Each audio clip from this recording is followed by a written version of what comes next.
आज की कहानी में हम देखेंगे कैसे एक हंसते खेलते 5 बच्चों वाले परिवार में मातम पसर जाता है। वजह पेरेंट्स की मौत होती है। इन बच्चों के सर से छत का साया और बड़ों का सहारा खत्म हो जाता है। ऐसे में ये कैसे अपने लाइफ में आगे बढ़ेंगे, ये जानने के लिए आपको वीडियो लास्ट तक देखना होगा और आप सब नेक्स्ट पार्ट लाने के लिए हमें कमेंट जरूर करिएगा।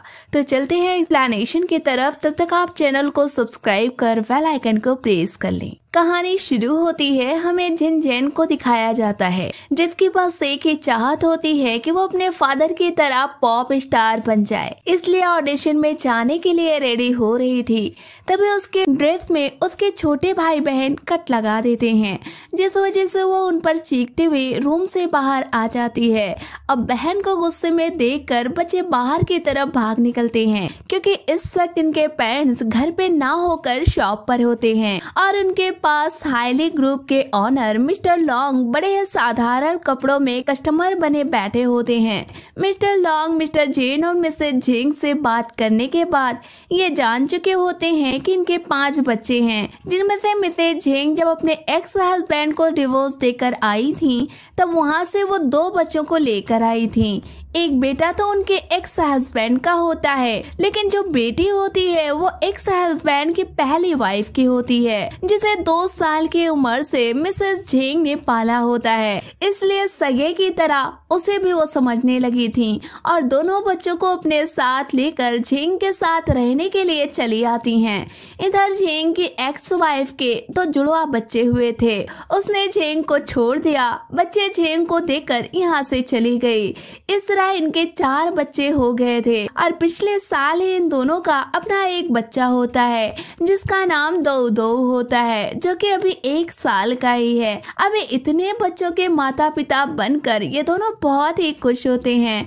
मिस्टर लॉन्ग इनकी इतनी खुशियों को देखकर बहुत सैड हो जाते हैं। अब मिस्टर झेंग और मिसेज झेंग के पूछने के बाद मिस्टर लॉन्ग कहते हैं कि आज से 40 साल पहले हमने हमारी एक बेटी को खो दिया, जो कि 3 साल की थी। तब से आज की घड़ी वो हर तरफ उसे तलाश कर रहे हैं, लेकिन अभी तक वो उन्हें ना मिल सकी है। पता नहीं वो जिंदा है या फिर मर गई है, ये भी हमें नहीं पता है। ये कहकर वो रोने लगते हैं। अब उनको रोता हुआ देख हस्बैंड वाइफ भी सैड हो जाते हैं। फिर मिस्टर लॉन्ग को समझाने लगते हैं। कहते हैं कि ये जरूरी नहीं कि वो मर गई होगी, हो सकता है किसी अच्छे परिवार ने उसे गोद ले लिया हो और वो एक अच्छी लाइफ स्टाइल जी रही हो। इस तरह मिस्टर लॉन्ग के दर्द को वो लोग कम करने लगते हैं। झेंग की वाइफ भी कह देती है कि जब तक आपकी बेटी ना मिले आप हमें ही अपनी बेटी समझ लें। ये सुनकर दादाजी ग्लैड हो जाते हैं। फिर मिलने को कहकर यहाँ से चले जाते हैं। अब मिस्टर झेंग उनकी वाइफ अपने आने वाले नए कस्टमर को संभालने लगते हैं। तभी हम देखते हैं झेन को, जो कि इस वक्त घर पर नहीं होती, क्योंकि वो ऑडिशन में जा चुकी होती है, जहाँ पर उसे कुछ लिरिक्स पसंद नहीं आती, जिस वजह से वो बैंड के कुछ बॉयज के साथ मारपीट कर लेती है। फिर अच्छे स्टेप करने के चाहत में वो स्टेज पर आग भी लगा देती है। ये देखकर फौरन ही जियांग उसे बचा लेता है। फिर सारे ही गर्ल्स को यहाँ से भेज देता है। तभी वो देखता है कि उसकी कफ की बटन गायब हो गई है। ये झिन के कपड़ों में फंस गई थी। ये देखकर वो उसका पीछा करता है, लेकिन झिन काफी स्पीड में यहाँ से भाग निकलती है। छिपते छिपाते अपने घर में पहुँच जाती है। अब वो श्योर हो गई थी कि सिलेक्शन तो नहीं होगा, बदले में उसे पैसे ही देने होंगे, क्योंकि स्टेज तो उसकी वजह से ही जला है। अब इसी डर से वो घर में कुछ दिन छिप कर रहने का प्लान बनाती है। जैसे ही घर में एंट्री लेती है तब देखती है कि यहाँ पर तो हंगामा मचा हुआ है। किसी ने दलिया गिराया है तो किसी ने पानी फेंका है। सबको अकेले कुनकियान ही संभाल रहा था। तभी वो 2 को झन को पकड़ा कर दलिया साफ करने के लिए चला जाता है। तभी झन को 2 से पॉटी वाली बदबू आने लगती है, क्योंकि 2 ने पॉटी कर रखी थी। ये देखकर झेन कुनकियान पर गुस्सा करने लगती है कि उसने पहले उसे क्यों नहीं बताया। उसकी वजह से उसके पूरे कपड़े पर पॉटी लग गई। अब छोटे दोनों सिबलिंग झेन का मजाक उड़ाने लगते हैं।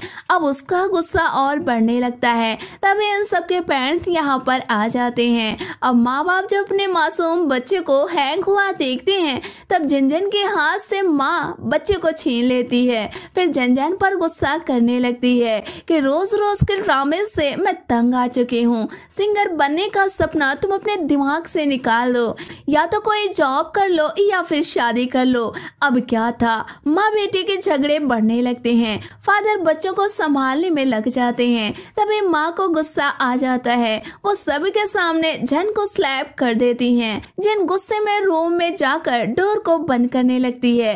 तभी बाकी बच्चे उसे भगाने लगते हैं, क्योंकि वो रूम सिर्फ झन का ही नहीं होता। इस तरह झन को रजाई में जाकर रोना पड़ता है और माँ अलग रूम में जाकर रो रही होती है, क्योंकि झन भले ही उसकी बेटी नहीं थी, लेकिन वो प्यार अपनी बेटी की तरह ही करती थी।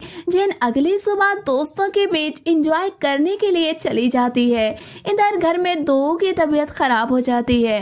अब उसे हॉस्पिटल लेकर जाना होता है, जिस वजह से उसकी माँ जाने कितनी बार झन को कॉल करती है, लेकिन झन किसी भी कॉल को रिसीव नहीं करती। अब फादर के आने के बाद माँ दो को हॉस्पिटल लेकर चली जाती है। झन जब लेट नाइट घर पर आती है, तब कुनकियान कहता है कि बड़ी बहन हो, थोड़ी तो जिम्मेदारी निभा लो, घर को घर समझो, ये होटल नहीं है कि आई खाई और सो गई। माँ तुमसे आज बहुत ही नाराज है। फिर दो की बीमारी के बारे में बताने लगता है। ये बात सुनकर झन को काफी तकलीफ होती है, लेकिन वो जाहिर नहीं करती। तभी माँ हॉस्पिटल से आ जाती हैं। अब वो झन को यहाँ पर देखकर स्टिक से मारने के लिए आगे बढ़ती हैं, क्योंकि उसकी ही वजह से दो बहरेपन का शिकार हो रहा था। वो घर में काफी तेज म्यूजिक सुनती है, जो कि मासूम बच्चे के लिए बहुत ही हार्मफुल होता है। अब माँ बेटी के बीच फिर से तगड़ी फाइट शुरू हो जाती है। इस बार झन अपने माँ के डंडे को रोक लेती है, जिस वजह से माँ के हाथ में कट भी लग जाता है। सारे बच्चे झन के खिलाफ हो जाते हैं। सबको झन की लापरवाही नजर आने लगती है। आज झन ये भी कह देती है कि तुम मेरी माँ नहीं हो, इसलिए तुम हमसे नफरत करती हो। रही बात शादी के लिए, तो एक बुढ़े को लेकर आई हो और कह रही हो कि मैं उस टकले से शादी कर लूं। टकले से शादी नहीं करूंगी, चाहे उम्र भर में शादी ना करूं।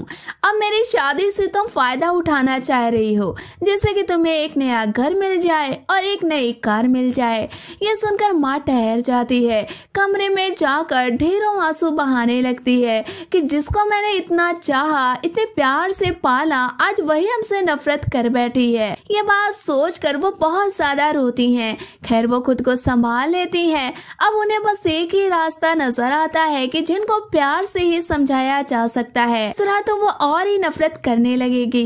दूसरी तरफ मिस्टर लॉन्ग की फैमिली को दिखाया जाता है, जिसमें मिस्टर लॉन्ग के बहू बेटे और बेटियां सब मर चुके होते हैं। कोई गायब हो गया होता है, तो कोई प्लेन में क्रैश हो चुका होता है। बस उनके बच्चे ही दादा के पास बचे होते हैं, जो कि 3 होते हैं। अब दादाजी इन तीनों को कंपनी संभालने की जिम्मेदारी देने की बात करते हैं और कहते हैं कि हम बुढ़े हो गए हैं, ये जिम्मेदारी हम अपने बेटे को देने वाले थे, लेकिन प्लेन क्रैश में उनकी मौत हो गई। अब तुम सबसे हमें ये उम्मीद है कि इस कंपनी को आगे ले जाओगे, जिसमें जियांग कंपनी में किसी भी तरह से कोई भी जिम्मेदारी संभालना नहीं चाहता था, इसलिए वो साफ दादाजी से मना कर देता है। ये सुनकर हुआंग आगे बढ़ती है और दादा से कहती है कि मैं इस कंपनी को आगे ले जाऊंगी। हुआंग दादा की बेटी होती है। अब हुआंग की ये बात सुनकर दादाजी खुश हो जाते हैं। अब वो कंपनी की सारी जिम्मेदारी को उसे देते हैं और वो खुशी से सारी जिम्मेदारी को एक्सेप्ट कर लेती है और जुनहो भी इस जिम्मेदारी को एक्सेप्ट कर लेता है। हाईली जियांग को लाइक करती है, इसलिए वो उसे बहुत फोर्स करती है कि वो इस कंपनी को संभाल ले, लेकिन जियांग उसकी कोई भी बात को नहीं सुनता और हर बात को इनकार कर देता है। अब हाईली अकेले में जियांग से मिलकर कहती है कि वो उसे शादी करना चाहती है। बचपन में ही उसकी शादी की बात उसे फिक्स हुई थी, जिस पर जियांग कहता है कि वो उसे बहन के सिवा और कुछ भी नहीं समझता है और जुनहो भी उसे लाइक करता है, तो शादी उसे उससे से ही कर लेनी चाहिए। तभी पीछे से जुनहो भी आ जाता है, हाईली को डिनर पर लेकर चला जाता है। अब 2 दिन के बाद कंपनी में अनाउंसमेंट होनी थी जिसमें बैंड ग्रुप को भी बुलाया जाता है क्योंकि उसी दिन हाईली का बर्थडे होता है। तभी ये खबर जैन जैन को पता लगती है क्योंकि उसका नेवर डू जैन को लाइक करता है। अब जब वो उससे मिलने जाता है तो जैन बड़ी ही सैड होती है, जिस पर वो कहने लगता है कि शादी ना करो, उसकी जगह गॉड तुम्हें एक चांस दे रहा है, परसों मेरे साथ बैंड में चले चलो, हो सकता है कि वहाँ पर तुम सिलेक्ट हो जाओ। अब वहाँ जाने के लिए पैसे चाहिए थे जो कि जैन के पास होते नहीं। अब वो माइंड गेम करके अपने भाई बहनों के गुल्लक से सारे पैसे निकाल लेती है, सिर्फ एक एक नोट सबके गुल्लक में छोड़ देती है, साथ ही एक लेटर भी गुल्लक में डाल देती है कि तुम सबका बहुत बहुत शुक्रिया कि तुम लोग मेरे बर्थडे पर इतने पैसे हमें दिए हो, अब मैं तुम्हारे बर्थडे पर इतने ही पैसे दे दूंगी। ये लेटर पढ़ने के बाद घर में तो हंगामा मच जाता है।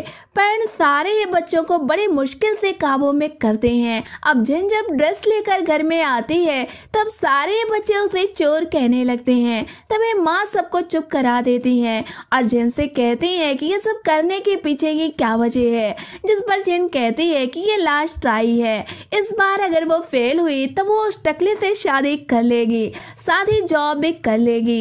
ये सुनकर माँ कहती है कि तुम कुछ भी मत करो, बस मेरे बताए हुए काम को करना शुरू कर दो, बस यही हमारी चाहत है और ये लास्ट चांस मैंने तुम्हें दे दिया है।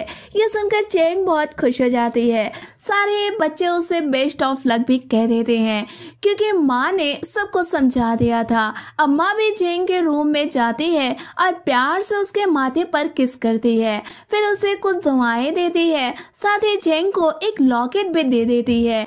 कहती है कि ये तुम्हारी माँ की लॉकेट है, इसे अपने साथ रखोगी तो लक तुम्हारे साथ रहेगा। बड़े दिन के बाद माँ का ये प्यार देखकर जिन जिन की आंखें नम हो जाती है। जिन जिन रेडी होकर अगले दिन पार्टी में निकल जाती है जहाँ पर हाईली मिस्टर लॉन्ग सबके बीच आए होते हैं। दादाजी हाईली को नेकलेस देते हैं जिसे हाईली नीलामी में रख देती है और कहती है कि मेरा फ्यूचर हस्बैंड इस नीलामी को ले लेगा और बाद में हमें गिफ्ट करेगा। वो देखना चाहती थी कि जियांग ही लेगा लेकिन जियांग नहीं लेता, वो वहां से चला जाता है। जुनहो उस नेकलेस को ले लेता है। तभी जैंग भी अपनी टीम के साथ यहाँ पर पहुंच जाती है जिसे जियांग देख लेता है। अब उसे अगेन कफ की बटन चाहिए होती है, इसलिए वो उसका पीछा करने लगता है लेकिन जैंग जैंग थोड़े से सॉन्ग गाकर भागने लगती है। तभी वो केक से जा टकराती है। जियांग की वजह से केक फर्श पर गिर पड़ता है और उसी केक पर चैंग भी गिर जाती है। इस तरह वहाँ के सारे ही लोग ये जान चुके थे कि जियांग इस लड़की का पीछा कर रहा है। ये देखकर हाईली को काफी गुस्सा आ जाता है और वो पार्टी से बाहर जाने लगती है। अब उसका पीछा करते हुए जुनहो भी चला जाता है। वो लोग कार ड्राइव करके आगे जाने लगते हैं। तभी चैंग की माँ अपनी बेटी के बर्थडे सेलिब्रेशन के लिए हस्बैंड से कुछ बात कर रही होती हैं और ये बात करते हुए रोड के बीचों बीच में अपनी ट्रक लेकर पहुंच जाती हैं जिससे वो स्ट्रीट फूड को सेल किया करती थी। तभी सामने से जुनहो की कार आकर इन दोनों कपल को टक्कर मार देती है जिसमें से माँ की हालत बहुत ही नाजुक होती है। अब उन्हें जुनहो हॉस्पिटल में ले आता है। दो की माँ ऑपरेशन रूम में होती है। तभी जुनहो गेट के सामने बैठकर रोने लगता है और कहने लगता है कि ये सब मेरी गलती की वजह से हुआ है। अब वो रोते हुए उनके जिंदगी की दुआ करने लगता है क्योंकि जुनहो के पेरेंट्स भी एक्सीडेंट में मारे गए थे। वो जानता है कि माँ बाप को खोने में कितना दर्द होता है। इधर जेंग जेंग भागते हुए अपने डैड के पास पहुंच जाती है जो कि सिंगिंग कर रहे होते हैं। बाप बेटी बहुत दिन के बाद मिले होते हैं, इसलिए ये दोनों लोग पार्टी में बहुत एंजॉय करते हैं। इधर जुनहो के पीछे दो के फादर लड़खड़ाते कदम से पहुंच जाते हैं और उसे उठाते हुए कहते हैं कि बेटा ये तुम्हारी गलती नहीं है, हमारी ही गलती थी। बातों में इतना खो गए थे कि रोड के बीच में आ गए थे और हमें तुम्हारी कार दिखी ही नहीं। अब जुनहो मिस्टर चेंग को जब देखता है तब उनकी भी नोज से ब्लीडिंग हो रही थी। ये देखकर वो उनको एडमिट करने की बात कहता है लेकिन वो जुनहो से कहते हैं कि पहले वो बच्चों को फोन करके ये बता दें कि वो हॉस्पिटल में है। अब मिस्टर चेंग अपनी बड़ी बेटी जेंग जेंग को कॉल करते हैं, लेकिन वो पार्टी में होने की वजह से कॉल को रिसीव नहीं कर पाती, क्योंकि तब वो फोन के पास थी ही नहीं। ये देखकर मिस्टर चेंग जुनहो से कहते हैं कि वो किनकियान को कॉल करे। किनकियान जब कॉल रिसीव करता है तब मिस्टर चेंग कहते हैं कि बेटा हमारा एक्सीडेंट हो गया है, अब तुम ही इस परिवार के बड़े बेटे हो, मैं सारी जिम्मेदारी तुम्हें देकर जा रहा हूँ। तभी घर में बच्चों के रोने की आवाज आने लगती है। ये देखकर किनकियान 2 पल के लिए फोन को रख देता है और बच्चों को देखकर दोबारा फादर की कॉल पर आता है और कहता है कि पापा आज आप ये कैसी बात कर रहे हैं। तभी किनकियान को पता चलता है कि माँ की बचने की उम्मीद नहीं है। अब ये बात सुनकर वो रोने लगता है, उसके साथ बाकी बच्चे भी रोने लगते हैं और तभी मिस्टर चेंग के नोज से ब्लड ज्यादा निकलने लगता है और वो बेहोश हो जाते हैं। जुनहो ये सब देखकर बावला होने लगता है, वो इस पल को संभाल नहीं पा रहा होता। तभी जियांग और हाइली भी हॉस्पिटल में आ जाते हैं। अब ये लोग मिस्टर चेंग को एडमिट करा देते हैं। कुछ देर के बाद डॉक्टर बताते हैं कि दोनों पेशेंट की जान चली गई।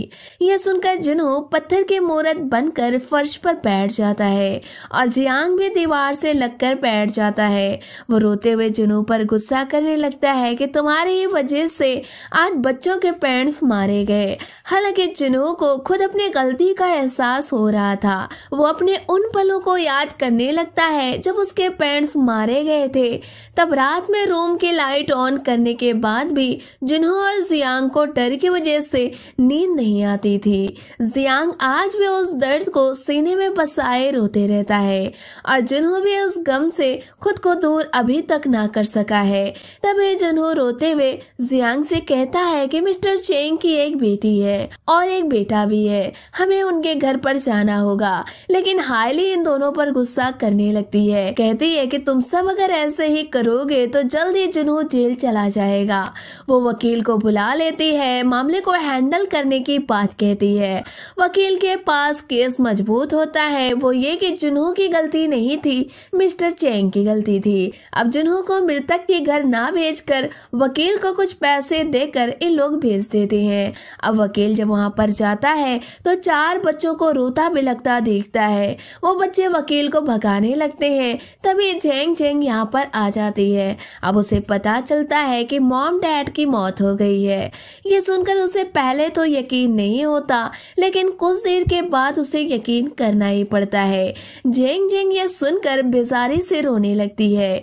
किनकियान 2 को गोद में लिए होता है, इसलिए हॉस्पिटल नहीं जा सकता था और इसीलिए जेंग जेंग को हॉस्पिटल भेज देता है। जेंग जेंग 2 को लेकर हॉस्पिटल पहुंच जाती है, जहां पर मॉम डैड की डेड बॉडी को देखकर रोने लगती है। फिर माँ से कहती है कि वो इतनी बड़ी जिम्मेदारी अपने पीछे छोड़कर चली गई है। जेंग जेंग अकेले कैसे इन सारी जिम्मेदारियों को संभाल सकेगी। अगर उसे पता होता कि वो हमेशा के लिए छोड़कर जाने वाले हैं, तब जेंग जेंग कभी भी ऐसी बदतमीजी मॉम से ना करती। अभी तो माँ ने जेंग जेंग की कामयाबी भी ना देखी थी, आज उसे डैड के बैंड में काम मिल गया था। ये कहकर अपने मॉम डैड को उठाने लगती है। उसकी ये तड़प देखकर और ये रुलाई देखकर डूबी रो पड़ता है। जेंग जेंग को संभालते हुए घर लेकर आता है। उसी तरफ हाइली जुनहो और जियांग से झगड़े करके रोते हुए घर में बैठी होती है। अब दादाजी जब उसे रोता हुआ देखते हैं तब उसे वजह पूछते हैं, जिस पर हाइली एक्सीडेंट वाली सारी बात बता देती है। ये सुनकर वो एक बार चौंक जाते हैं, लेकिन दादा फिर हाइली को समझा देते हैं कि वो जुनहो की केयर करे, बाकी सारे मसले को तुम लोग वकील से मिलकर ठीक कर लो, लेकिन उस परिवार को संतावना के काफी अच्छे पैसे दे देना। दादाजी इस बात से अनजान होते हैं कि जुनहो ने फिर से आज दादा के फैमिली मेंबर को ही मार दिया, क्योंकि 2 की माँ दादा की वो खोई हुई बेटी होती है। काफी पता लगाने के बाद दादाजी अपने खोई हुई बेटी के पास पहुंच गए थे, लेकिन उन्हें क्या पता था कि वो बेटी तो उनके नसीब में है ही नहीं। खैर जैंग जैंग घर आकर मॉम डैड की फोटो पर अगरबत्ती जलाते हुए उनको स्वर्ग मिलने की दुआ करती है। तभी घर में सारे बच्चे एक तरफ से आकर रोने लगते हैं, क्योंकि रात हो रही थी। दो बिना माँ के सो नहीं पाता था और बच्चों को पापा की याद आ रही थी, क्योंकि वो दोनों बच्चे भी पापा के पास सोया करते थे। यान और जिंग किसी तरह सबको संभालने की कोशिश कर रहे थे, हालांकि खुद भी वो भी बच्चे ही होते हैं। वो अपने दर्द को हाइड करने की कोशिश करते हैं, फिर बेजारी से रो पड़ते हैं। इस तरह रात गुजर जाती है। अब सुबह होती है। पड़ोसन आंटी आकर जिंग जिंग को बताती हैं कि दफन करने में काफी खर्च आएंगे, तुम्हें संतावना के पैसे लेने होंगे, वरना तुम अपने पेरेंट्स को हॉस्पिटल में सड़ने के लिए तो छोड़ भी नहीं सकती और कब्रिस्तान में ले जा भी नहीं सकती। बात आंटी की भी सही थी, लेकिन जैंग जैंग उन पैसों को लेना नहीं चाहती थी। घर पर पैसे भी नहीं थे। ऐसे में बहुत सोचने के बाद वो उन पेपर पर साइन करने के लिए रेडी हो जाती है, लेकिन केनियान इस चीज के बिल्कुल ही खिलाफ होता है। उसका कहना था कि वो अपने मॉम डैड के मरने के पैसे नहीं ले सकता है। बड़ी बहन होने की वजह से जैंग ये फैसला कर लेती है और वकील को बुलाकर पेपर पर साइन भी कर देती है। फिर उन्हीं पैसों से मॉम डैड को दफन करती है। फिर कब्रिस्तान में जाकर बहुत रोती है, इतना कि उसके साथ आसमान भी रो पड़ता है। अब जिंग जिंग को एहसास हो चुका था कि वो मॉम से बहुत बुरा सलूक करती थी, न कि मॉम उससे बहुत ज्यादा प्यार करती थी। अब वो बार बार अपने पास्ट को वापस आने की दुआएं करने लगती है, लेकिन ये मुमकिन भी नहीं था। भाई बहन को कब्रिस्तान से घर लेकर आती है और आज खाना होटल से ही ऑर्डर कर लेती है। ये देखकर किनकियान समझ जाता है कि ये सब संतावना के पैसे हैं, इसलिए वो खाने को नहीं खाता। रात गुजरती है, सुबह होती है, फिर रात गुजरती है। किनकियान अभी तक कुछ भी नहीं खाए होता। हालांकि जैंग जैंग उसे बहुत खिलाने की कोशिश करती है, लेकिन हर बार वो अपनी बहन को बुरा कहने लगता है। इसी वजह से इन दोनों में झगड़े भी होने लगते हैं, जिस वजह से छोटे भाई बहन बहुत डरे होते हैं। दो भी अभी तक रोए ही जा रहा था, जिसे जैंग जैंग बड़ी मुश्किल से संभाल रही थी, और बाकी दोनों बच्चे भी किनकियान के साथ ना होकर बड़ी बहन के ही साथ होते हैं, क्योंकि बच्चे हमेशा बड़ों को ही अपना सहारा मानते हैं। इस तरह किनयान खुद को अकेला समझने लगा था। जैंग जैंग गुस्से में सारे बच्चों को उसके पास से लेकर चली जाती है। वैसे किनयान ही नहीं, जैंग जैंग भी उन पैसों को लेना नहीं चाहती थी।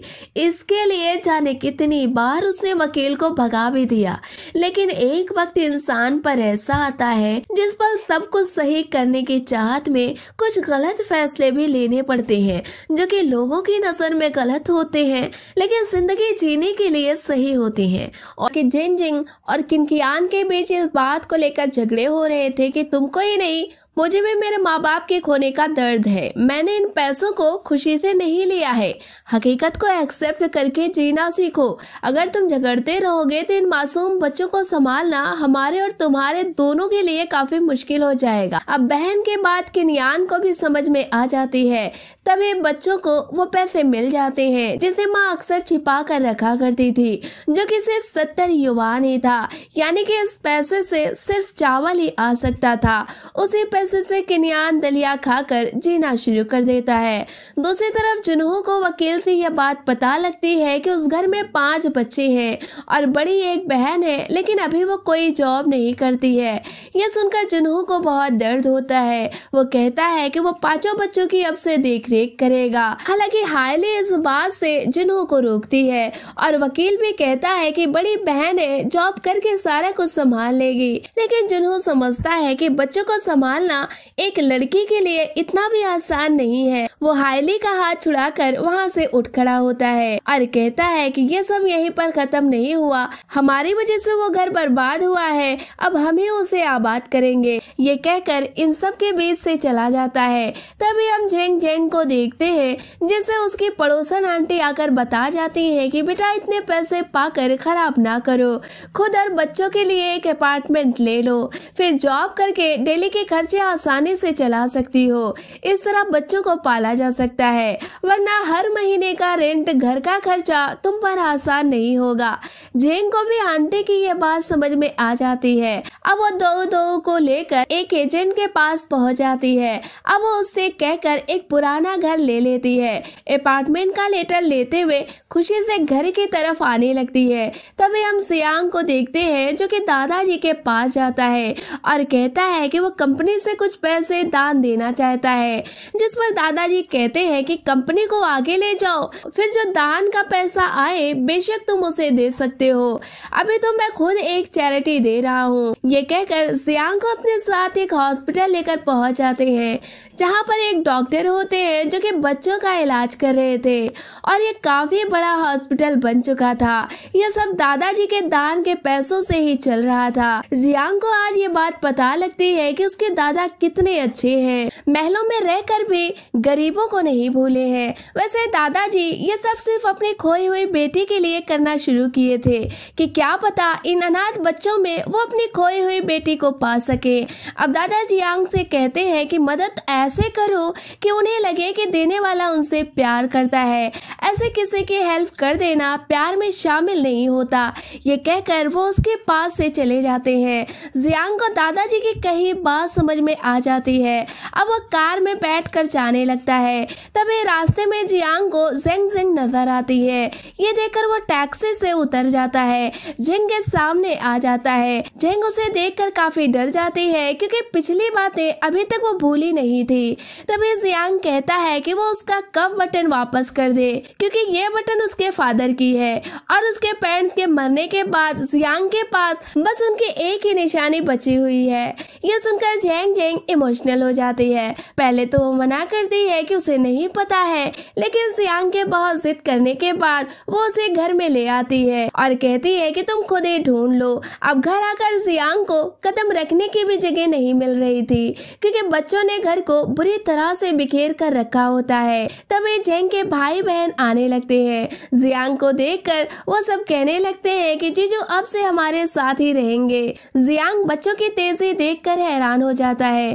जल्दी जल्दी कफ की बटन ढूंढता है लेकिन वो मिलती नहीं। तभी जेंग जेंग कहती है कि अभी वो चले जाएं, बाद में वो उसे खुद ही तलाश कर दे देगी क्योंकि किनकियान घर में आने वाला था।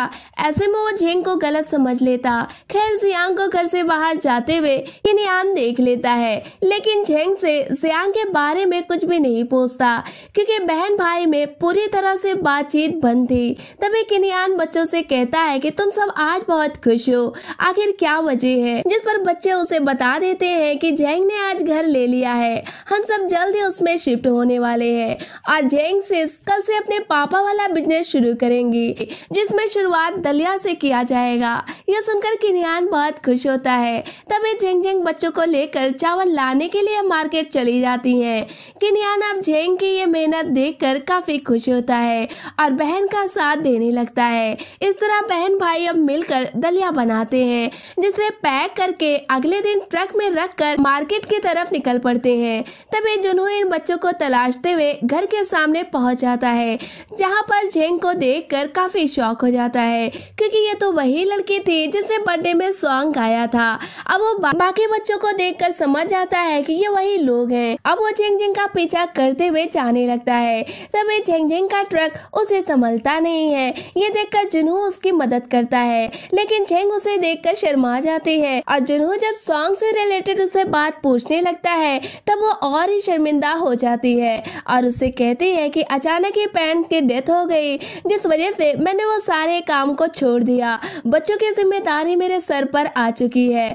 उसकी इन बातों को सुनकर जुनहो सैड हो जाता है। अब वो उसकी हेल्प करने के लिए कहता है, लेकिन जेंग उसे मना कर देती है और उसकी कोई भी हेल्प नहीं लेती, इसलिए उसे भेज देती है और अकेले गाड़ी को लेकर जाने लगती है। तभी सामने रखे हुए पत्थर से उसकी गाड़ी टकरा जाती है और सारे सामान गिर पड़ते हैं। इस तरह जेंग जेंग की दुकान खुलने से पहले ही बंद हो जाती है। जेंग जेंग अब वहीं पर बैठकर रोने लगती है। अब उसे कुछ भी समझ में नहीं आ रहा होता।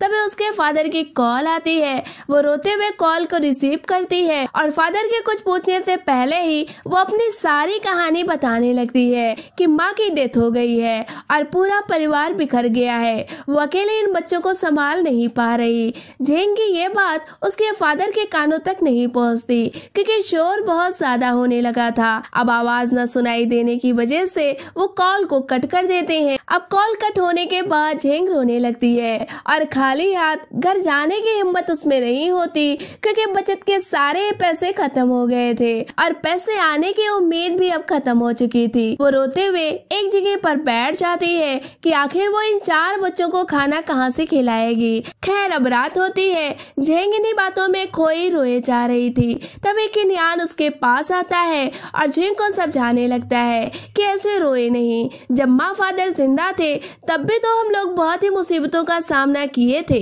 तो वो फिक्र ना करे, बच्चे परेशानी के बीच में भी रह सकते हैं और अच्छे बुरे दिन तो आते जाते रहते हैं। ये कहकर झेंग को घर ले आता है। अब सुबह होती है। आज बच्चे बहुत ही हैप्पी होते हैं क्योंकि नए घर में शिफ्ट होने वाले थे। झेंग और किन्यान पैकिंग कर रहे होते हैं। अब सारे नेबर आकर झेंग और बच्चों के लिए दुआ करते हैं, साथ ही कुछ गिफ्ट भी देते हैं। इस तरह सबसे विदा लेकर झेंग बच्चों के साथ नए घर में पहुंच जाती है। अब घर में जब वो एंट्री लेती है तो वहाँ पर बहुत ही खतरनाक लेडी होती है जो कि इन सबको मारकर भगा देती है और कहती है कि वो रेंट पर है और इस घर को कभी भी नहीं छोड़ेगी। काफी झगड़े करने के बाद भी झेंग बच्चों के साथ नीचे आ जाती है। तभी ट्रक पर लोड हुए घर के सारे सामान ट्रक वाले रोड पर ही रखने लगते हैं क्योंकि उन्हें जल्दी ही दूसरी जगह पर जाना होता है। इस बीच बार बार झेंग उन सबको रोकती है कि सिर्फ वो 10 मिनट इंतजार करें, लेकिन ट्रक ड्राइवर इस बात से राजी नहीं होता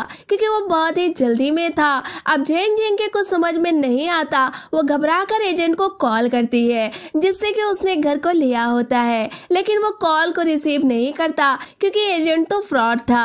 अब झेंग और बच्चे रोने लगते हैं। झेंग ड्राइवर से कहकर दोबारा अपने पुराने घर के लोकेशन पर पहुंच जाती है और रोड पर सारे फर्नीचर और घर के सामान उतरने लगते हैं क्योंकि उसने रूम तो खाली कर दिया था और रूम खाली करते वक्त उसने ऑनर को की भी दे दी थी और रूम ऑनर आज सुबह ही अब्रॉड चली गई थी। अब झेंग को वापस आता देखकर सारे ही नेबर इकट्ठे होने लगते हैं। झेंग उन सबको अपनी सारी प्रॉब्लम बताती है। तभी बारिश का मौसम भी बन जाता है। ये देखकर झेंग काफी घबरा जाती है। अब वो अंकल से कहती है कि ये सामान वो अपने घर में रख ले, लेकिन उन सबके पास ज्यादा जगह नहीं होती।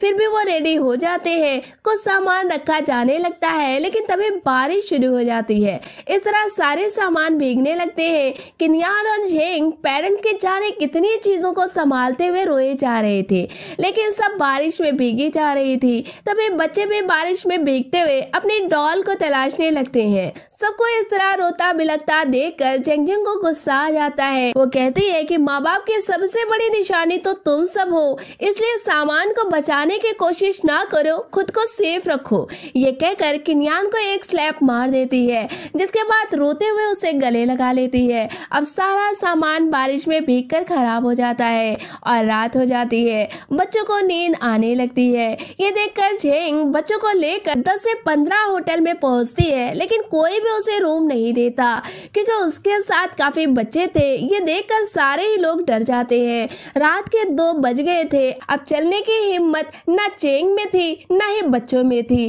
तभी डू सबको अपने घर लेकर चला जाता है। हालांकि डू की माँ को झेंग का इस वक्त का आना जरा कम ही पसंद आता है, लेकिन डू की वजह से ये भी वो एक्सेप्ट कर लेती हैं और लिविंग रूम में इन लोगों को सुला देती हैं। अब बच्चों को सुलाकर झेंग घर से बाहर चली जाती है और टहलते हुए अपनी किस्मत पर रोने लगती है। तभी डू अपनी माँ से कहता है कि वो झेंग से प्यार करता है और वो उससे शादी भी करना चाहता है, जिस पर डू की माँ उस पर गुस्सा करती है और कहती है कि उसे शादी करने का मतलब है 4 बच्चों को दहेज में लेना और मैं तुझसे ही परेशान हूँ, उन बच्चों को कैसे संभालूंगी और तू कितना भी उससे प्यार कर ले लेकिन शादी उससे नहीं होगी, बेहतर है कि तू उससे दूर ही रहे। डू को अपनी माँ के इन बातों का कोई भी असर असर नहीं होता, बस माँ के सामने वो थोड़ा सा डरता था। अब सुबह होती है, जुनहो झेंग को तलाशते हुए उसके घर पहुंच जाता है। तभी रास्ते से झेंग आते हुए जुनहो को नजर आती है। झेंग उससे बात करती है और यहाँ आने की वजह पूछती है, जिस पर जुनहो कहता है कि वो सॉन्ग बहुत अच्छा गाती है, इसलिए वो एक बार फिर से गाने का चांस उसे देना चाहता है, जिस पर झेंग मना कर देती है। साथ ही कहती है कि मेरे पेरेंट्स की डेथ हो गई है, ऐसे में मैंने ये सारे काम को छोड़ दिया है क्योंकि मेरे सर पर 4 भाई बहनों की जिम्मेदारी आ चुकी है। फिर ऐसे इन दोनों की बात काफी बढ़ती है। झेंग कहती है कि वो अपने फादर के घर इन बच्चों को लेकर चली जाएगी, टैक्सी की तलाश करने के लिए अभी बाहर निकली थी। ये सुनकर जुनहो उसके फादर की लोकेशन पूछता है, फिर कहता है कि मैं इस तरफ ही जा रहा हूँ, अगर बुरा ना मानो तो मैं तुम्हें ड्रॉप कर देता हूँ। ये सुनकर झेंग काफी खुश हो जाती है क्योंकि अब तो उसके पास पैसे भी नहीं थे। फिर वो जुनहो को डो के घर पर ले जाती है। डो की माँ सारा सामान और बच्चों को बाहर लेकर आती है। तभी डो भी यहाँ पर आ जाता है। वो नहीं चाहता था कि झेंग उस लड़के के साथ वहाँ पर जाए, इसलिए वो उसे रोकने की कोशिश करता है। तभी उसकी माँ डो को रोक लेती है। अब डो की माँ को शक होने लगता है कि जुनहो इसका फ्रेंड है, न कि डो जुनहो को पहचान रहा होता है। खैर अब ये लोग सफर तय करते हैं। इस बीच बच्चे जाने कितनी बार ये कह चुके थे कि दी ने इस बार नए जीजू को लाया है, पिछले बार वाले जीजू जो घर पर आए थे वो ज्यादा अच्छे नहीं थे। बच्चों की शरारती बातों को सुनकर जुनहो को हंसी आ जाती है, लेकिन झेंग बड़ी मुश्किलों से बच्चों को चुप करा लेती है। अब जुनहो कहता है कि मैं तुम्हारे फादर से मिलकर ही जाऊंगा, जिससे कि हमें इत्मीनान रहे कि तुम घर पर हो। लेकिन झेंग उससे कहती है कि वो उसे रास्ते में ही उतार दे, फादर उसे आकर ले लेंगे। जुनहो इस बात के लिए रेडी नहीं था, लेकिन झेंग के जिद को देखकर उसे रोड के साइड में ही इन लोगों को उतारना पड़ता है। फिर जाते वक्त जिन कुन को कुछ पैसे देता है और एक कार्ड देता है और कहता है कि जब जरूरत लगे तब वो उसे फोन कर लेगी। ये कहकर यहाँ से चला जाता है। अब बच्चों को न्यू जीजाजी बड़े ही हैंडसम और प्यारे और रिच लगने लगते हैं, लेकिन झेंग के सामने इस बात को ये लोग नहीं कहते, वरना दीदी बच्चों को स्लैप्स लगा देंगी। अब झेंग अपने फादर को कॉल करती है, लेकिन वो कॉल को रिसीव नहीं करते। इस तरह सबसे पूछकर बड़ी मुश्किल से वो अपने फादर तक पहुंच जाती है। तभी वो देखती है कि वो शराब पीकर डेस्क पर बेहोश हालत में लेटे हुए हैं। ये देखकर झेंग को गुस्सा आ जाता है। वो अपने फादर पर पानी डालकर उन्हें उठा देती है। अब झेंग के फादर जब इतने बच्चों को देखते हैं तो वो दोबारा से बेहोश हो जाते हैं, क्योंकि वो अपनी बेटी झेंग और किनकियान को ही संभाल ले, यही उनके लिए बड़ी बात थी। अब सौतेले बच्चों को भी संभालना उनके लिए काफी मुश्किल हो गया था, शायद इसीलिए वो दोबारा से बेहोश हो गए थे। झेंग के फादर जिंग को अब होश आ चुका होता है। वो अपने सामने इतने बच्चों को देखकर घबरा जाता है और समझ आता है कि झेंग जरूर अपनी माँ से लड़कर चली आई है, इसलिए वो फौरन ही उसे भेजने लगता है। झेंग अपने फादर का ये रूप देखकर रो पड़ती है, कहती है कि आप कैसे फादर हैं, अपनी बेटी को ही नहीं समझ सके। मैं इतनी आसानी से आपके पास नहीं आई हूँ। मॉम डैड की डेथ हो गई है, मेरा घर छिन गया है, खाने के पैसे भी नहीं है, भीख मांग नहीं सकती। ऐसे में आपको कॉल किया, आपने कॉल भी रिसीव नहीं किया, कितनी मुश्किल से आपका एड्रेस निकाला और यहाँ तक पहुँची। अब आप मुझे वापस भेज रहे हैं, शर्म आती है आपको पापा कहते हुए। ये कहकर अपनी माँ की फोटो जिंग पर फेंक देती है, जिसे देखकर जिंग को एक पल के लिए अपनी आंखों पर यकीन नहीं होता, लेकिन सच को झुठला भी तो नहीं सकता था। अब वो एक्स वाइफ की फोटो को गले लगा लेता है और झेंग की ये तीखे बोल और एक्स वाइफ की डेथ आज पहली बार जिंग को रोने पर मजबूर कर देती है। वो दिल खोल कर रोने लगता है, उसके साथ बच्चे भी रो पड़ते हैं। इसी शोर को सुनकर जिंग के जीएफ यानी कि लिन भी यहाँ पर आ जाती है। तब वो झेन और बच्चों को देखती है, साथ में माँ की फोटो भी देखती है। अब वो समझ जाती है और बच्चों को अपने साथ लेकर घर में जाती है और सबका बहुत ही ख्याल करती है। कुछ देर के बाद जिंग जब घर में आता है तब उनकी आंखों से आंसू सूख चुके होते हैं और चेहरे पर झूठी मुस्कान होती है। बच्चों को सहारा देता है कि उनके फादर नहीं है तो क्या हुआ, एक फादर अभी जिंदा है। ये सुनकर बच्चे काफी खुश हो जाते हैं और उनके साथ खेलने लगते हैं। अब शाम को पार्टी होती है। इस बीच झेंग अपने फादर के पास बैठी होती है और वो पूछती है कि उसका और कुनकियान का खर्च क्या माँ को वो दिया करते थे, जिस पर जिंग इनकार कर देते हैं। उनके इनकार के बात सुनकर जिंग को ये बात समझ में आ जाती है कि वो पिता चेंग सौतेले फादर थे, लेकिन जेन को अपनी सगी बेटी की तरह ही समझते थे और माँ भी जिन से बहुत प्यार करती थी। सगे फादर से ज्यादा सौतेले फादर का उसे प्यार मिला। अब वो फिर से रोने लगती है कि उसने कभी अपने फादर और माँ को अच्छा नहीं समझा, न कि वो तो बहुत ही प्यारे थे। खैर, इन्हीं सब बातों के बीच इन लोग खाना शुरू कर देते हैं। जेन अपने फादर से कहती है कि अब वो बच्चों को लेकर हमेशा यहीं रहेगी। ये सुनकर उसके फादर उसे देखने लगते हैं, क्योंकि उनके पास कोई जॉब नहीं थी और इतने बच्चों का खर्च इतना आसान भी नहीं था। जिंग इसलिए काफी परेशान हो जाता है। उसके शराब वाले पैसे खुद उसकी जेब दिया करती थी। खैर, दूसरी तरफ हमें दादाजी को डॉक्टर के पास दिखाया जाता है, जो कि डॉक्टर से कहते हैं कि उनकी बीमारी के बारे में किसी को पता ना चले, यहाँ तक कि उनकी फैमिली के लोगों को भी नहीं, क्योंकि वो नहीं चाहते कि बच्चे उनको लेकर अभी से दुखी हो जाएं। वैसे दादाजी डॉक्टर से मिलकर घर पर आते हैं, लेकिन बहुत ही सैड होते हैं, क्योंकि उनके जिंदगी में अब बहुत ही कम वक्त बचा था। तभी वो अपने फ्रेंड को कॉल करते हैं और कहते हैं कि बच्चे को तलाशने में अब और देर ना करे, क्योंकि वो मरने वाले हैं और मरने से पहले वो अपनी बेटी को देखना चाहते हैं, जिस पर वो आदमी थोड़ा वक्त लेता है। लेकिन दादाजी उस पर ही इस काम को नहीं छोड़ते, खुद भी उनकी तलाश में निकल पड़ते हैं। तभी वो मिस्टर चेंग की शॉप पर जाते हैं, लेकिन आज शॉप बंद थी। ये देखकर दादाजी बगल के एक आदमी से पूछते हैं, जो कि कहता है कि पिछले हफ्ते ही मिस्टर गाओ और उनकी पत्नी कार एक्सीडेंट में मारे गए। ये सुनकर दादाजी शॉक हो जाते हैं और इसी गम में वहीं पर बेहोश हो जाते हैं। अब उन्हें हॉस्पिटल लाया जाता है। तभी बच्चे भी हॉस्पिटल पहुंच जाते हैं। दादाजी होश में आने के बाद बेटी की रट लगाए होते हैं। साथ ही मिस्टर चेंग और मिसेस चेंग की मौत का दर्द उन्हें काफी तकलीफ दे रहा था, इसलिए वह कार ड्राइवर को बद्दुआ दे रहे होते हैं, जिसने कि मिस्टर चेंग को मारा होता है। तभी बच्चे उनके पास आते हैं, लेकिन वो समझ नहीं पाते कि दादा किस बारे में बात कर रहे हैं। अब दादा से पूछने के बाद ये बात पता चलती है कि मिस्टर चेंग दादा के अच्छे दोस्त थे और एक्सीडेंट में उनकी मौत हो गई, और इसी ने उसको सुनने के बाद दादा की तबीयत खराब हुई। अब ये बात सुनकर तीनों ही बच्चे उनके पास से चले आते हैं। अब आपस में प्लान बनाते हैं कि दादा को इस गम से बाहर निकालो, लेकिन कोई भी ये बात ना बताए कि वो कार ड्राइवर कोई और नहीं बल्कि चुनू ही था। इस तरह अब डेली हॉस्पिटल का चक्कर ये तीनों ही लगाने लगते हैं। इस बीच चुनू को ये बात पता लग जाती है कि दादाजी की जिंदगी बहुत कम है, अब वो बहुत कम ही उनके साथ रहने वाले हैं। लेकिन बाकी दोनों बच्चे इस बात से बेखबर होते हैं। तभी दवा लेने के लिए हाईली जाती है, तब वो एक टैबलेट उनमें से चुरा लेती है, जिससे कि वो डॉक्टर को बाद में दिखा सके और बीमारी के बारे में भी पता लगा सके। तब जियांग दादा के पास जाता है। तब दादा उससे कहते हैं कि मेरे खोई हुई बेटी को जल्द से जल्द तुम तलाश करो, जो कि हाईली की मासी है। ये कहते हुए अपनी बेटी की पिक उसे दिखाने लगते हैं, जो कि 3 साल की थी। जियांग दादा को यकीन दिलाता है कि जो काम वो 40 साल में ना कर सके हैं वो जियांग करके दिखाएगा। ये कहकर हाईली के पास चला जाता है। उसे उसकी मासी को तलाश करने में थोड़ी हेल्प लेना चाहता है, लेकिन हाईली मना कर देती है, क्योंकि वो ऐसे फिजूल रिश्ते और उनकी तलाश में पड़ना ही नहीं चाहती थी। उसकी ये लापरवाही को देखकर जियांग उसके पास से चला जाता है और इंटरनेट पर मासी के बचपन की फोटो डाल देता है और लिखता है कि जो भी इस बारे में पता लगाएगा उसे इनाम भी दिया जाएगा।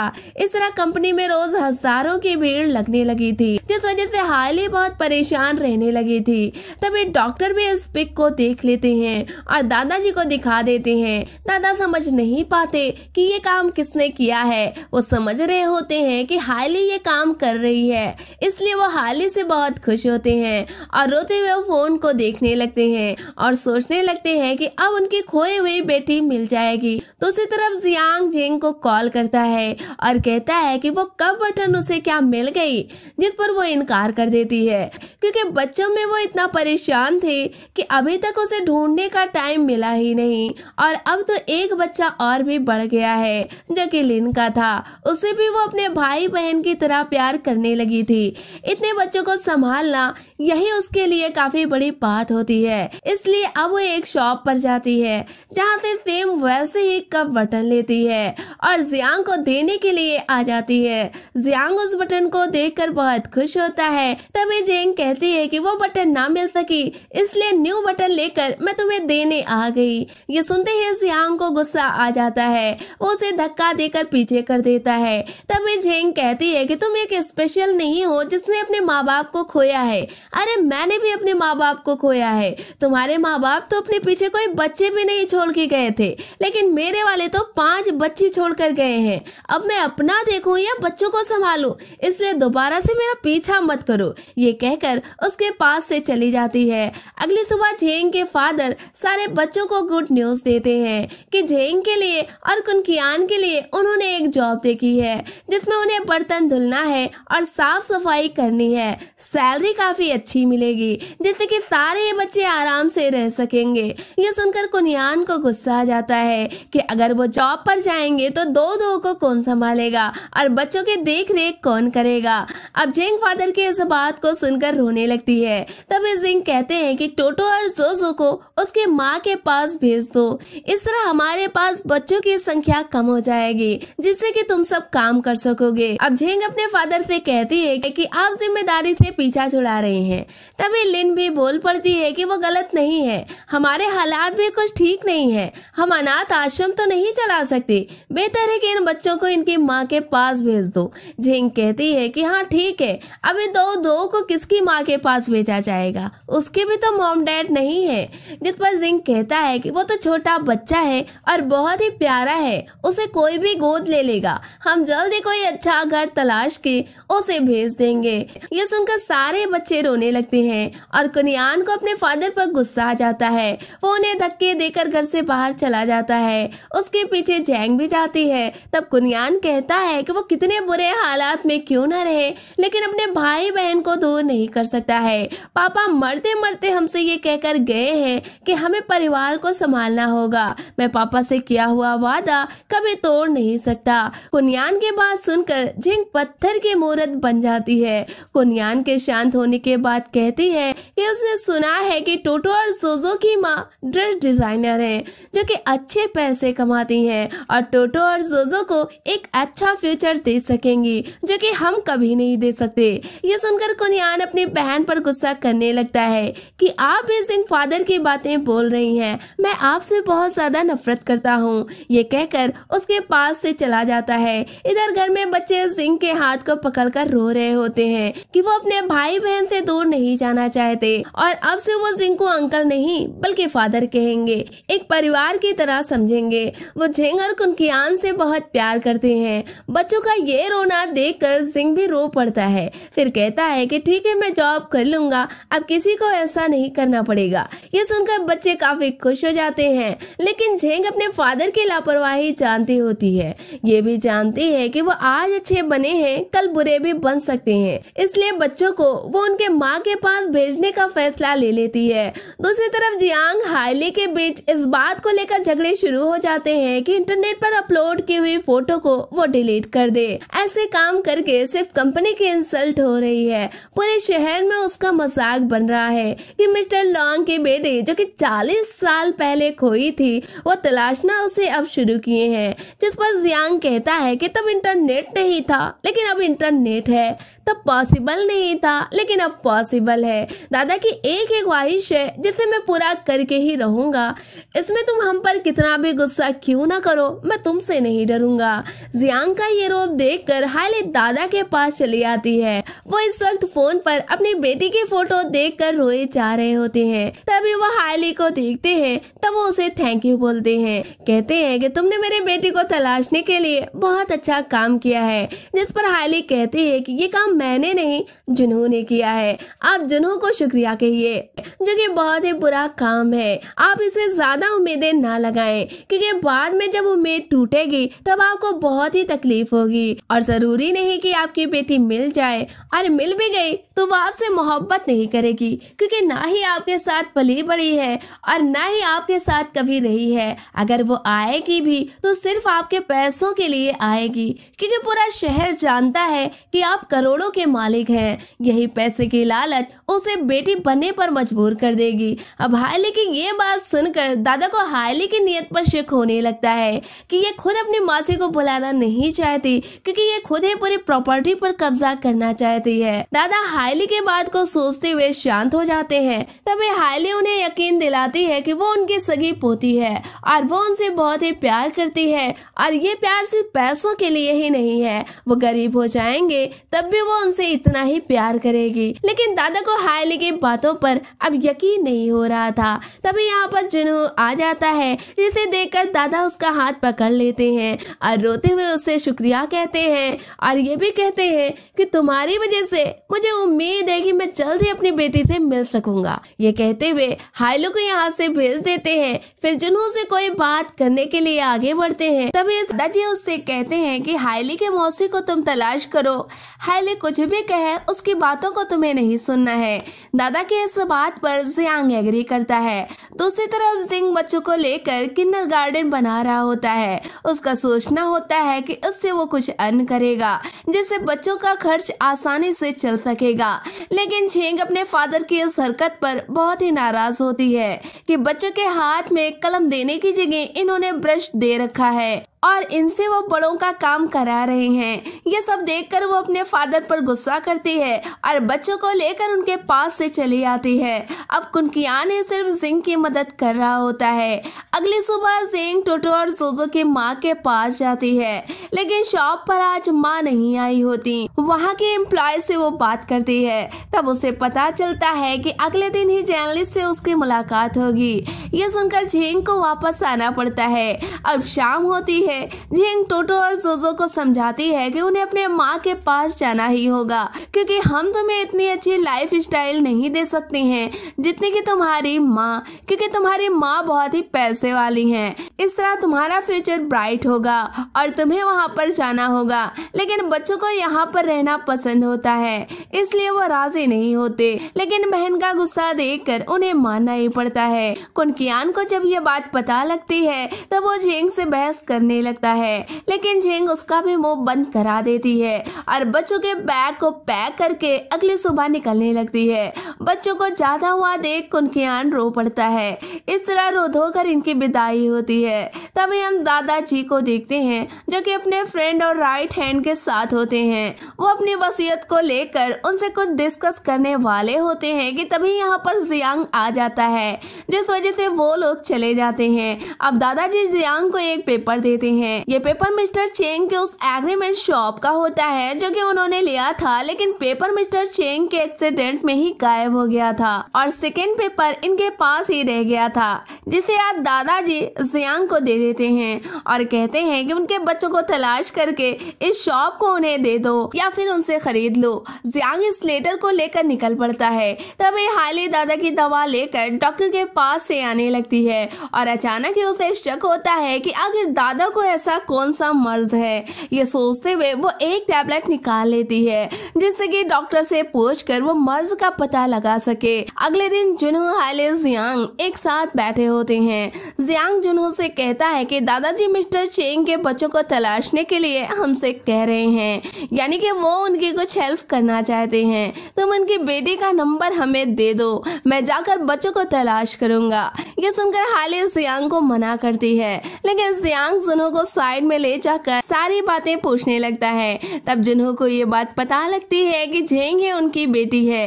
ये सुनकर जुनहो को झेंग की वो सारी बातें याद आने लगती है जो कि कफ बटन लेते टाइम उस पर वो गुस्सा किए होती है और घर का सारा माहौल कैसे बिखरा होता है। अब वो जुनहो से कहता है कि तुम हाइली का साथ दो, अब से मैं उस परिवार की सारी जिम्मेदारी लेता हूँ। जिस पर जुनहो कहता है लेकिन हाइली तो तुमसे प्यार करती है। ये सुनकर जियांग कहता है कि मैं उसे सिर्फ अपनी बहन समझता हूँ। वैसे सच तो ये था कि जियांग भी हाइली से प्यार करता था, लेकिन जुनहो हाइली से प्यार जब करने लगा, ये चीज जब जियांग को महसूस हुई तब वो हाइली से खुद को दूर करने लगा, क्योंकि वो अपने भाई से बहुत ज्यादा प्यार करता था, इसलिए अपने प्यार को अपने भाई के लिए छोड़ देता है। आज जुनहो के बहुत कहने के बाद भी जियांग कह देता है कि उसे हाइली के साथ रहना चाहिए। हाइली धीरे धीरे उसे प्यार करने लगेगी। ये कहकर उसे नंबर लेकर जेंग की तरफ आने लगता है। तभी हमें जेंग को दिखाया जाता है जो कि बच्चों को लेकर शॉप के सामने पहुंच जाती है। बच्चे शॉप में जाने से मना कर रहे होते हैं। वो कहते हैं कि उनकी माँ उन्हें प्यार नहीं करती होंगी, इसीलिए तो वो कभी उनसे मिलने तक नहीं आई। आज वो कैसे हमें एक्सेप्ट करेंगी। ये सुनकर जेंग उन्हें समझाने लगती है। बच्चे भागते हुए पार्क में पहुंच जाते हैं जहां पर बहन से छिपकर रोना शुरू कर देते हैं। जेंग बड़ी मुश्किलों से बच्चों को तलाश करती है, फिर उन्हें समझाती है। बड़ी मुश्किल से दोबारा उन्हें शॉप पर ले आती है जहां पर एक आदमी होता है। जेंग उससे कहती है कि मुझे जैनली से बात करनी है, मैं उनकी फ्रेंड हूँ। यह सुनकर वो कहता है कि आप तो काफी छोटी हैं, जैनली की दोस्त कैसे हो सकती हैं। यह बात सुनकर जेंग घबरा जाती है। तभी वो आदमी कहता है कि हाँ ठीक है, आप अपना नंबर हमें दे दें, मैं उनसे आपकी बात करा दूंगा। यह सुनकर तो जेंग और ही घबरा जाती है और अगले दिन आने को कहकर शॉप से बाहर चली आती है। उसका अजीब सा रिएक्शन देखकर वो आदमी भी शक में पड़ जाता है। वैसे ये जेनली का हस्बैंड होता है। तभी जेनली को हमें दिखाया जाता है जो कि घर में होती है, एक छोटे बच्चे को संभाल रही होती है और जेनली के साथ अच्छी दादी बनने के चक्कर में उसके आगे पीछे टहल रही होती हैं। वो जेनली की जरा भी रिस्पेक्ट नहीं करती, हर वक्त बस टोन ठीक करती रहती हैं। जेनली के पास जब बच्चा चुप नहीं होता तब दादी बच्चे को लेकर उसके पास से चली जाती हैं और तभी जेनली का हस्बैंड आ जाता है। वो कहता है कि आज 28 साल की एक लेडी 2 बच्चों के साथ शॉप पर आई थी और तुमसे मिलना चाहती थी, क्या तुम किसी जेन को जानती हो। जिस पर वो इनकार कर देती है, कहती है कि कोई पुराना कस्टमर होगा, लेकिन सुजुरू को वो कस्टमर ना लगी थी। खैर बच्चे को संभालने के लिए कहकर उसके पास से वो चला जाता है। तभी हमें जिंग को दिखाया जाता है जिसे एक बैंड ग्रुप में रिहर्सल पर बुलाया गया होता है और काफी पैसे देने की बात की गई होती है। यह सुनकर लिन बड़ी ही हैप्पी हो जाती है और जिंग को कहती है कि वो टूर पर चले जाएं और अच्छे पैसे कमाएं, तभी तो बच्चों की लाइफ सही हो सकती है। इससे खुशी में वो कुनकियान के पास आता है और कहता है कि बेटा हम जल्द ही अमीर बनने वाले हैं। अब जब कुनकियान सुनता है कि वो बच्चों को छोड़कर टूर पर जा रहे हैं तो वो जिंग से कहता है कि आप फादर नहीं हैं बल्कि एक सेल्फिश इंसान हैं, हमारे लाइफ को और बर्बाद करना चाह रहे हैं। आप जिंदा क्यों हैं, इससे बेहतर कि आपको मर जाना चाहिए। कुनकियान की ये कहते ही जिंग उसे स्लैप कर देता है। कुनकियान गुस्से में घर से निकल जाता है। तभी रोड पर कार से उसकी टक्कर हो जाती है। वो गुस्से में होता है, इसलिए कार वाले से कहता है कि मार डालो, बस अभी अब मुझे जीने का शौक नहीं है। तभी जियांग गाड़ी से निकलता है। वो कुनकियान को देखकर पहचान जाता है और कुनकियान उसे भी देखकर पहचान जाता है क्योंकि जियांग पहले भी उसके घर जा चुका था। अब वो कुनकियान को साइड में ले जाता है, उसके हालात पूछता है, फिर कहता है कि वो उसकी हेल्प करने के लिए यहाँ पर आया है। यह सुनकर कुनकियान कहता है कि बहन टोटो और जोजो को उसकी माँ के पास ले गई है, उन बच्चों को मेरे पास आप ले आए। ये कहते हुए जेन का एड्रेस उसे दे देता है। इधर जेंग बच्चों को रेस्टोरेंट में बिठा देती है। खुद शॉप के सामने खड़ी होकर जेनली को देख रही होती है। अंदर इसलिए नहीं जाती क्योंकि उसका हस्बैंड वहाँ पर मौजूद होता है। आज जेनली से उसे अकेले में बात करनी होती है। तभी जियांग यहाँ पर आ जाता है। अब जब जेंग उसको देखती है तब उसे गुस्सा आ जाता है। ये फिर से कम बटन लेने के लिए यहाँ पर आ गया है। आज जेंग उस पर चिल्ला पड़ती है और अपनी हर परेशानी उससे कह डालती है। जियांग उसे चुप करा रहा होता है लेकिन वो खामोश नहीं होती। अब जेंग अपनी परेशानी बताते हुए रोने लगती है। ये देखकर जियांग उसे चुप कराता है, फिर उसे कहता है कि हम दोनों ही शॉप में जाएंगे। जेनली के हस्बैंड को बातों में मैं उलझा कर ड्रेस देखने के लिए ऊपर लेकर जाऊंगा, तो उसी वक्त में जेनली से बात कर लेना। जेंग को ये प्लान सही लगता है। अब ये लोग ऐसा ही करते हैं। जेंग जेनली के पास बैठ जाती है और कहती है कि मैं मिस्टर चेंग की बड़ी बेटी जेंग हूँ। मॉम डैड की डेथ हो गई है, 5 बच्चों की जिम्मेदारी सिर्फ मेरे सर है। आप अगर अपने दोनों बच्चे ले लें तब हमें काफी आसानी होगी। जेनली चेंग की मौत सुनकर रो पड़ती है। फिर जेंग से कहती है कि उसके हस्बैंड को ये बात नहीं पता है कि मेरे पहले से ही 2 बच्चे हैं और मेरे हस्बैंड बहुत ही सख्त हैं। हम तुमसे कल मिलने जरूर आएंगे। ये सुनकर जेंग मान जाती है। फिर जेनली से कहती है कि आपके बच्चे बगल वाले रेस्टोरेंट में बैठे हुए हैं और माँ का वेट कर रहे हैं। ये सुनकर जेनली तड़प उठती है। तब जियांग उसके हस्बैंड के साथ नीचे आ जाता है। अब ये लोग यहाँ से चले जाते हैं। अब घर जाकर जेनली बच्चों और चेंग की यादों में खोई होती है।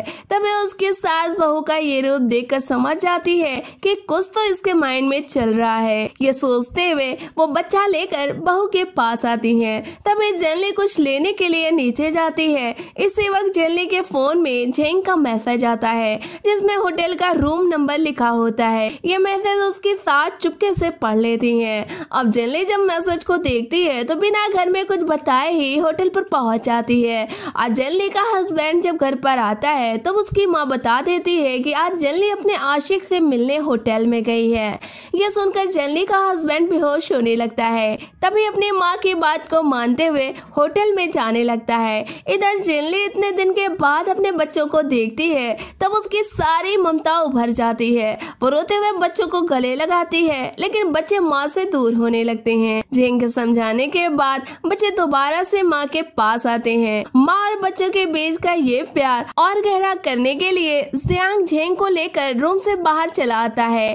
जेनली बच्चों से कहती है कि वो उनसे बहुत ही प्यार करती है और हमेशा ही उन्हें याद किया करती है। ये कहते हुए उन्हें गिफ्ट देने लगती है। थी तो बच्चों की माँ, लेकिन बच्चों की पसंद नापसंद के बारे में उसे कुछ भी नहीं पता था।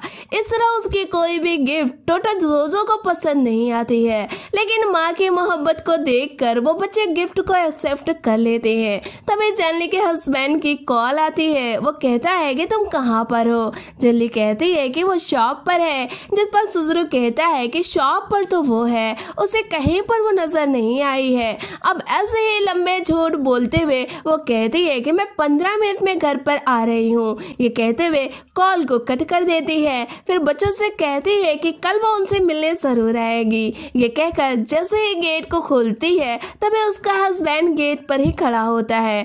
उसे देखकर जेनली डर जाती है और तभी इस पार्ट का एंड हो जाता है। अब अगले पार्ट में हमें इसके आगे की कहानी का पता चलेगा, जो कि जल्द ही हमारे इसी चैनल पर अपलोड किया जाएगा। इसलिए आप चैनल को सब्सक्राइब करके रखें, बेल आइकन को भी प्रेस करके रखें, जिससे कि वीडियो अपलोड होते ही सबसे पहले आपके पास पहुंचे। फ्रेंड्स, ये कहानी आपको कैसी लगी हमें कमेंट बॉक्स में जरूर बताएं। वीडियो को लाइक करें, शेयर करें। मिलते हैं हम आपसे नेक्स्ट वीडियो में, तब तक के लिए टेक केयर।